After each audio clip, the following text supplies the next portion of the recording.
World of sociology students, हमारी जो most important question series चल रही है सोशियोलॉजी की आपके पीजीटी और स्पेशली असिस्टेंट प्रोफेसर एग्ज़ामिनेशन के लिए।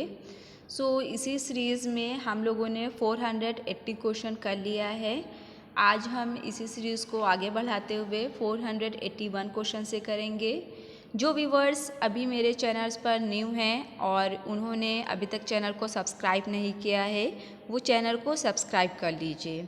ओके, और आप लोगों ने अगर पहले की वीडियोस नहीं देखे हुए हैं तो आप मेरे चैनल वर्ल्ड ऑफ सोशियोलॉजी पर जाकर उसकी प्लेलिस्ट में sociology most important 1000 question series, इस पर आपको सारे वीडियोस मिल जाएंगे। वहाँ पर क्वेश्चन नंबर 1 से पूरे आपका जो 480 तक अभी क्वेश्चन हुए हैं सारे वीडियो वहाँ पे आपको मिलेंगे। ओके, आज का जो मेरा पहला क्वेश्चन है 481, वो ये है कि भारत को एक सांस्कृतिक क्रांति की आवश्यकता है। ये एक कथन है और हमें बताना है कि ये कथन किसका है। भारत को एक सांस्कृतिक क्रांति की आवश्यकता है, ये कथन के लिए हमारे जो ऑप्शंस हैं वो दिए हुए हैं कमला भसीन, मैकम मैरेट, गेल ऑम्बेट, लोविस ड्यूमा। ठीक है, लुइस ड्यूमा। स्टूडेंट यहाँ पर देखिए इसका जो राइट आंसर होगा, क्योंकि हो सकता है ये आप लोगों के लिए न्यू लाइन हो, तो ये लाइन जो है ये कमला भसीन की है। इसको याद रखिएगा। इसको ये स्टूडेंट इसलिए भी याद रखिएगा अभी, क्योंकि अभी हाल ही में कमला भसीन की डेथ हुई है, तो हो सकता है उनसे रिलेटेड क्वेश्चंस, उसके रिलेटेड जो उनके क्वेट्स वगैरह हैं ये एग्ज़ाम में पूछ सकते हैं।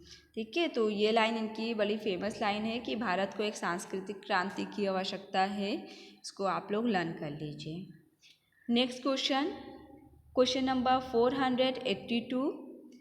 ये क्वेश्चन है हमारा, व्यक्तिक एवं अव्यक्तिक प्रतिस्पर्धा की व्याख्या किसने की? तो यहाँ पर व्यक्तिक और अव्यक्तिक प्रतिस्पर्धा, मतलब ये दो पार्ट हैं, दो टाइप प्रतिस्पर्धा के कंपटीशन के, किसने बताए हैं, व्यक्तिक और अव्यक्तिक। यहाँ पर आप लोगों को वैसे प्रतिस्पर्धा आप लोगों को मैंने पढ़ाया था सोशल प्रोसेस में, तो अगर आप लोगों को इसका आंसर पता है आप लोग कमेंट बॉक्स में कमेंट कीजिए।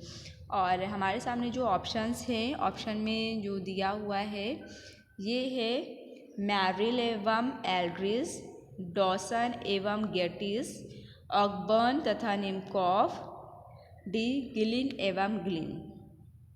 स्टूडेंट यहाँ पर देखिए इसका जो राइट आंसर होगा वो ग्लिन एवं ग्लिन, इन्होंने ही दो प्रकार की प्रतिस्पर्धा की बात करी है, एक व्यक्तिक दूसरी अव्यक्तिक प्रतिस्पर्धा। Okay, next question number 483।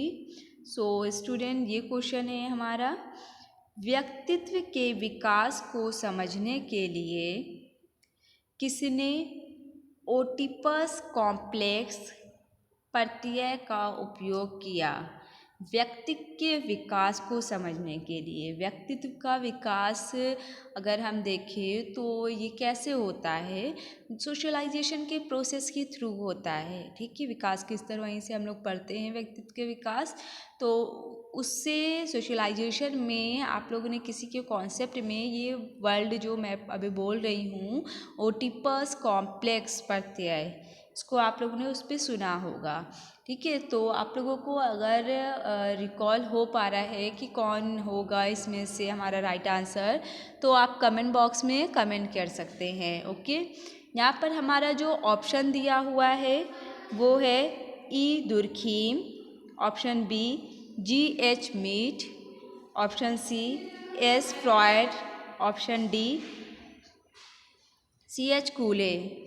Student यहाँ पर देखिए आपका जो राइट आंसर होगा इसका वो option number C S Freud होगा। ओके, क्योंकि व्यक्ति के विकास को समझने के लिए ओटिपस कॉम्प्लेक्स प्रत्यय का यूज़ फ्रॉयड ने किया था। ओके, सो अब भी इसको याद रखिएगा आप लोग। Next question number 484। ये क्वेश्चन है हमारा, जब एक अनुसंधानकर्ता अध्ययन समूह का सदस्य बन जाता है तो इसे कहते हैं, मतलब यहाँ पर जब जो रिसर्चर होता है, रिसर्च कर रहा है, वो जिस समूह का रिसर्च कर रहा है वो उसका सदस्य बन जाता है, उसको क्या बोलते हैं, यहाँ पर हमको ये बताना है। सो स्टूडेंट, आई थिंक इसका आंसर सभी को पता होगा क्योंकि आप लोगों ने अनुसंधान में इसको पढ़ा हुआ है। यहाँ पर अवलोकन, ऑब्जर्वेशन जब हमने पढ़ा तो किस तरह के ऑब्जर्वेशन में जो रिसर्चर होता है वो जिस कम्युनिटी का, जिस ग्रुप का रिसर्च कर रहा होता है वहाँ का वो एक सदस्य के रूप में एक पार्ट बन जाता है, ठीक है, एक सदस्य मेंबर बन जाता है उस कम्युनिटी का। सो यहाँ पर देखिए हमारा जो ऑप्शन दिया हुआ है, ऑप्शन में है सहभागी अवलोकन, असहभागी अवलोकन, सामूहिक अवलोकन, व्यक्तिगत अवलोकन, सहभागी अवलोकन। सो जैसे कि इसके वर्ड से ही हमारा कंफर्म हो रहा है सहभागी अवलोकन, ठीक है। जो पार्टिसिपेटरी ऑब्जर्वेशन होती है उसमें जब रिसर्चर जाता है रिसर्च करने तो वो जिस एरिया का रिसर्च कर रहा होता है वहाँ का वो एक मेंबर बन जाता है, वहाँ पे वो जो भी एक्टिविटीज़ होती है उसमें पार्टिसिपेट भी करता है, एक मेंबर के रूप में रहकर वो वहाँ पर स्टडी करता है अपना, ओके। सो वो सहभागी अवलोकन कहलाती है हमारी। नेक्स्ट यहाँ पर देखिए हमारा नेक्स्ट क्वेश्चन है 485। सो ये क्वेश्चन है हमारा, the religion of India, the religion of India के लेखक कौन हैं। वैसे तो इजी बुक है, अगर आप लोग ने अच्छे से थिंकर्स की बुक को पढ़ा है तो आप लोग कमेंट बॉक्स में कमेंट करिए इसके आंसर क्या होगा, राइट आंसर। यहाँ पर हमारा जो ऑप्शन दिया हुआ है, option A Auguste Comte, option B Max Weber, option C Karl Marx, option D Emile Durkheim. So students यहाँ पर देखिए जो राइट आंसर होगा द रिलीजन ऑफ इंडिया, ये मैक्स वेबर की बुक है। इसको आप लोग रिमेंबर रखिएगा, याद रखिएगा हमेशा कि religion of India max Weber की बुक है, ठीक है। अक्सर ये बुक पूछ लेते हैं थोड़ा क्योंकि इनके अलग सी बुक है ये रिलीजन ऑफ इंडिया। नेक्स्ट है हमारा क्वेश्चन 486। सो स्टूडेंट ये क्वेश्चन है हमारा, यहाँ पर ये कथन है, वैसे एक विचार, समिति प्राय किसी उद्देश्य की पूर्ति के लिए लोगों का मिलजुल कर कार्य करना है, यह विचार किनका है। सो स्टूडेंट ये आप लोगों को अगर समिति अच्छे से पढ़ा है तो इसका आंसर पता होगा आपको, आप लोग इसका रिप्लाई करिए कि क्या होगा इसका राइट आंसर। सो यहाँ पर हमारा जो ऑप्शन दिया हुआ है, ऑप्शन में option A Bogardus, option B Ward, option C LaPiere, now then option D Parsons. So यहाँ पर देखिए स्टूडेंट हमारा जो राइट आंसर होगा वो है हमारा बोगाल्डस, ठीक है। बोगाल्डस ने समिति प्राय किसी उद्देश्य की पूर्ति के लिए लोगों का मिलजुल कर कार्य करना, ये विचार दिया था बोगाल्डस ने, ओके। सो इसको भी याद रखिएगा।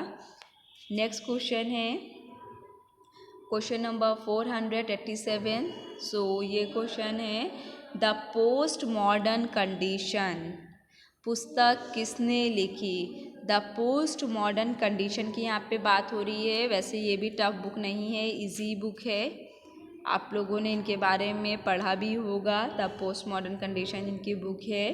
सो इनका कॉन्सेप्ट का भी नाम है द पोस्ट मॉडर्न कंडीशन, ठीक है। तो ऑप्शन यहाँ पर जो हमारा दिया हुआ है वो है G Ritzer, option B J Habermas, option C J F Lyotard, option D N Fraser. यहाँ पर देखिए ये बुक है हमारी J.F. लियोटार्ड की। लियोटार्ड ने the post modern condition book भी दी है और इनके कॉन्सेप्ट को भी द पोस्ट मॉडर्न कंडीशन बोलते हैं।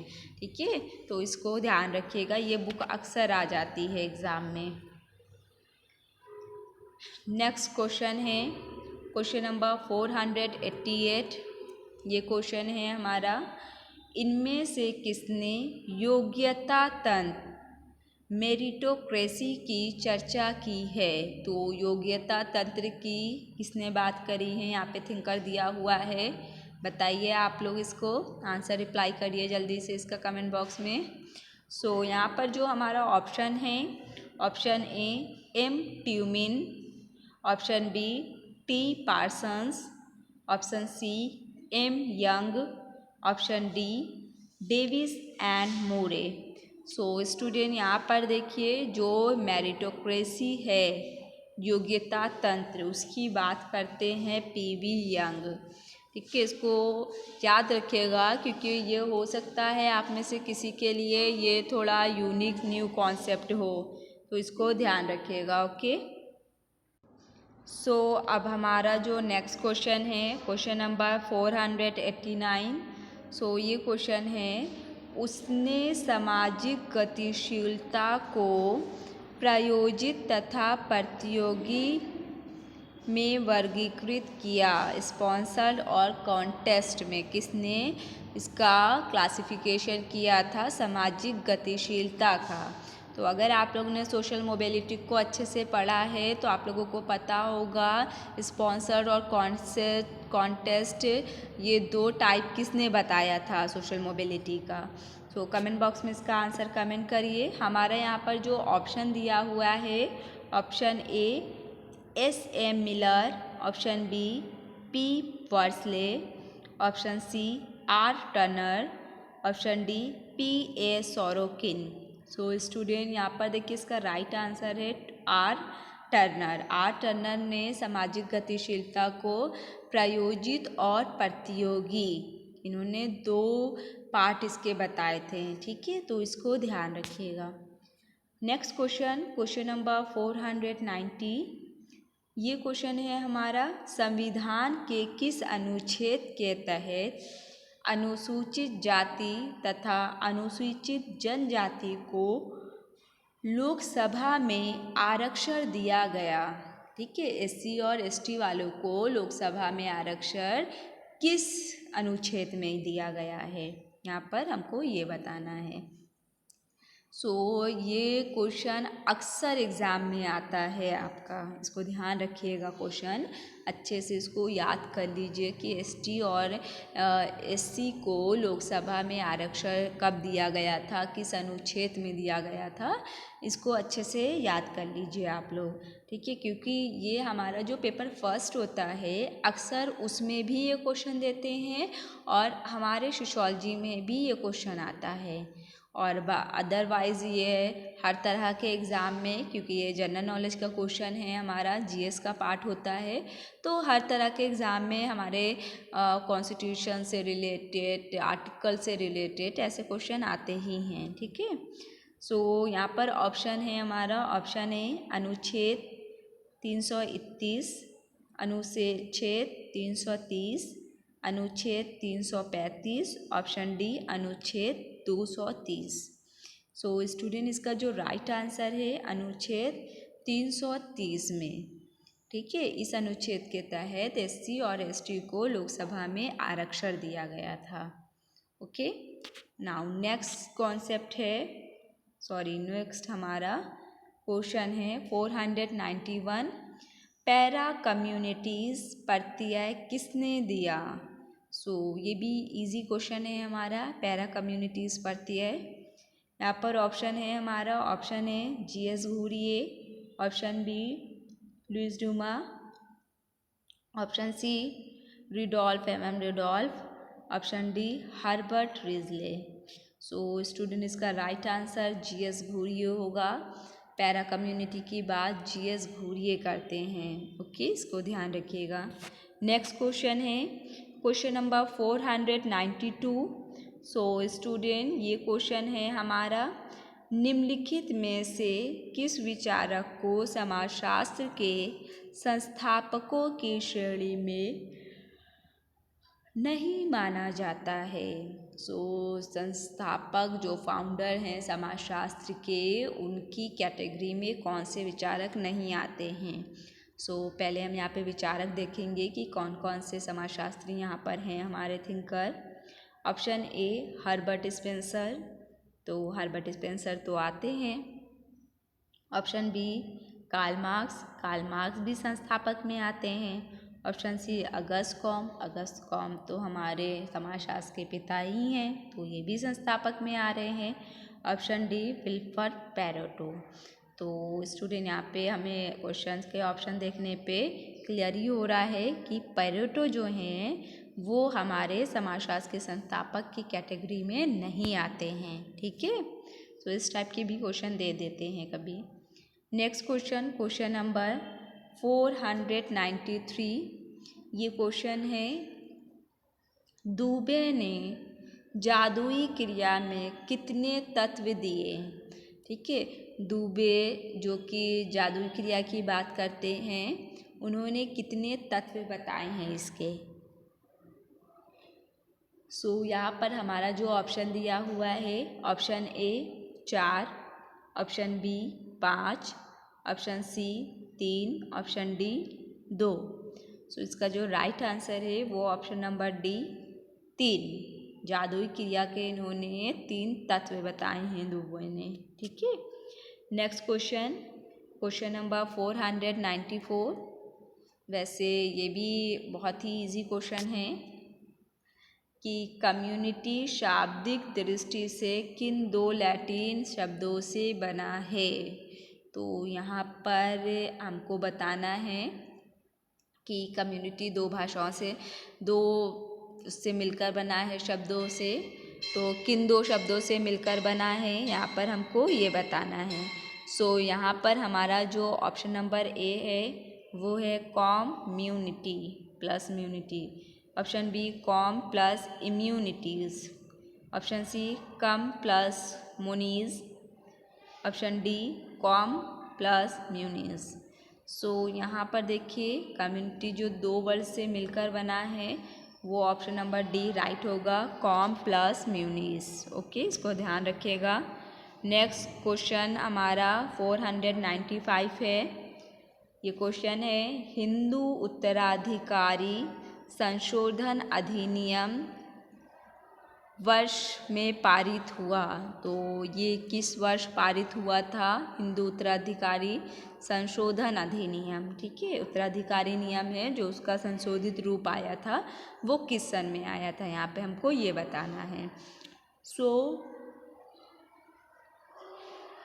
यहाँ पर हमारा जो ऑप्शन दिया हुआ है, option A 2005, option B 2009, option C 1956, option D 2003। Student यहाँ पर जो ऑप्शन ए है हमारा 2005, ये राइट ऑप्शन है। ठीक है, हिंदू उत्तराधिकार अधिनियम जो संशोधन आया था वो 2005 में आया था। ओके, इसको याद रखिएगा। Next question number 496। ये क्वेश्चन है, स्पेंगलर ने अपने सामाजिक परिवर्तन के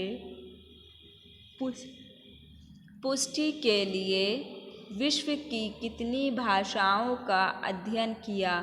स्पेंगलर का सिद्धांत जो है सामाजिक परिवर्तन का, उसमें उन्होंने सभ्यताओं के अध्ययन के आधार पर किया था। ठीक है, स्टडी। तो उन्होंने विश्व के कितनी सभ्यताओं का अध्ययन किया है हमें यहाँ पर ये बताना है।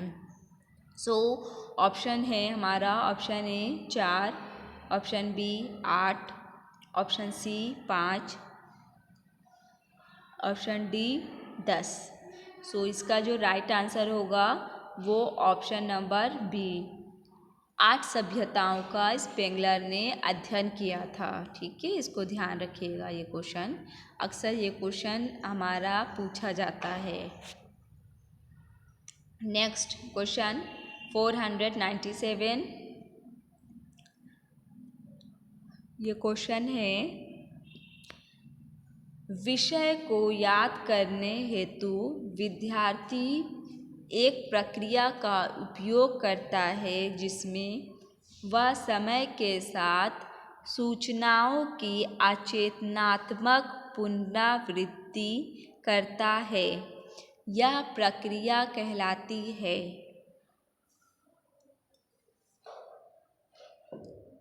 सो स्टूडेंट्स, इसको अच्छे से, ये जो लाइन है यहाँ पर कि किसी भी सब्जेक्ट को याद रखने के लिए जो स्टूडेंट होता है वो प्रोसेस का यूज़ करता है जिसमें उस समय उस टाइम के साथ सूचनाएं अचेतनात्मक पुनरावृत्ति करता है वो वहाँ पर सूचनाओं का। तो ये क्या कहलाती है, ये जो प्रोसेस हो रही होती है। ये क्वेश्चन आपके कई बार आपका जो नेट का फर्स्ट पेपर होता है उसमें भी आया हुआ है और ये सोशियोलॉजी का भी एक पार्ट है। ठीक है। सो यहाँ पर हम ऑप्शंस को देखते हैं। Option A chunking, option B छवि निर्माण, ऑप्शन सी विस्तारीकरण एलॉबरेशन, ऑप्शन डी पूर्वाभ्यास रिहर्सल। सो यहाँ पर स्टूडेंट देखिए जो राइट आंसर होगा वो चंकिंग होगा हमारा। इसको याद कर लीजिए क्योंकि ये अक्सर आपके फर्स्ट पेपर में कई बार ये आया है चंकिंग प्रोसेस। ठीक है। Next question, question number 498। ये क्वेश्चन है जौहर का उदाहरण है। तो जौहर प्रथा जो है उसका क्या उदाहरण है। यहाँ पर वैसे आत्महत्याएं दी गई हैं। तो आप लोग ने अगर अच्छे से पढ़ा है तो आपको मालूम होगा कि जौहर जो होती थी वो किस प्रकार की आत्महत्या में आई होगी। ठीक है। तो इसका आंसर आप लोग करिए जल्दी से। ऑप्शन ए परमार्थवादी आत्महत्या। ठीक है। प्रार्थवादी आत्महत्या एल्थरिस्टिक। ऑप्शन बी अस्वाभाविक आत्महत्या एनोमिक सुसाइड। ऑप्शन सी घातक आत्महत्या फेडरलिस्टिक सुसाइड। ऑप्शन डी अहमवादी आत्महत्या ईगोइस्टिक। सो यहाँ पर स्टूडेंट वैसे ये बहुत इजी क्वेश्चन था। हमारा ऑप्शन नंबर ए प्रार्थवादी आत्महत्या जो अल्थरिस्टिक सुसाइड होती है वो जौहर उसका उदाहरण होगा। ठीक है। जौहर भी इसी प्रकार में आएगी। नेक्स्ट क्वेश्चन है 499। ये क्वेश्चन है हमारा बी.आर. मेहता समिति की स्थापना कब हुई। सो बी.आर. मेहता समिति की स्थापना पूछा गया है। आप लोग देखिए बी.आर. मेहता समिति भी आपके सोशियोलॉजी का भी ये पार्ट है और प्लस आपके फर्स्ट पेपर का भी ये पार्ट है। ठीक है। आपका जो हायर वाला पोर्शन है हायर एजुकेशन का उसमें आप समितियों को सारी पढ़ती हैं और प्लस हम लोग यहाँ पर सोशियोलॉजी में भी पढ़ते हैं। तो सोशियोलॉजी के स्टूडेंट्स के लिए ये बेनिफिशियल होता है कि नेट के पेपर में हम लोग बहुत सारी चीज़ें हमारा फर्स्ट पेपर का वो सोशियोलॉजी में भी कवर होता है। ओके। सो यहाँ पर देखिए ऑप्शन ए है 1957, option B 1959, option C 1955, option D 1952। So student B R. Mehta समिति की स्थापना हुई थी 1957 में। इसको याद रखिएगा। ये क्वेश्चन अक्सर पूछते हैं और मैचिंग वाले में भी ये आता है कि एक तरफ समिति दे देते हैं और दूसरी साइड जो है वो हमारे ईयर लिख देते हैं और फिर उसको मैच करना होता है किस सन में क्या हुआ था। ठीक है। ये हमारा लास्ट क्वेश्चन आज का 20 क्वेश्चन में क्वेश्चन नंबर 500। ज्ञात एवं अज्ञात इच्छा को आत्महत्या का कारण किसने माना है। ज्ञात और अज्ञात की बात हो रही है। तो किसने आत्महत्या का कारण माना है। यहाँ पर हमारे जो ऑप्शन है रूथ केवन है, option B Menninger option C Fried, option D Weber. So student इसका जो राइट आंसर होगा वो रुथ केवन होगा। ठीक है, ज्ञात अज्ञात इच्छा को आत्महत्या का कारण रुथ केवन ने माना है। ये स्टूडेंट ये आपका असिस्टेंट प्रोफेसर के एग्ज़ाम में आया हुआ क्वेश्चन है और आपके पीजीटी में भी चांस है इसके आने के, तो अच्छे से इस क्वेश्चन को लर्न करिएगा, आप लोग याद कर लीजिए। आज का हमारा 20 क्वेश्चन की जो हम सीरीज़ रोज़ 20 क्वेश्चन करते हैं वो कंप्लीट हुई। अब हम कल नए क्वेश्चन के साथ न्यू हमारे 20 क्वेश्चन होंगे जो आगे के रहेंगे 501 से, तो वो करेंगे। ओके, आप लोगों को अगर वीडियो अच्छा लगा है तो आप लोग वीडियो को लाइक कर दीजिए। ठीक है, सभी व्यूवर्स जो भी देख रहे हैं वीडियो वो लाइक कर दिए। और आप लोगों ने अगर चैनल को सब्सक्राइब नहीं किया है तो सब्सक्राइब कर लीजिए। Okay, thank you so much for watching this video.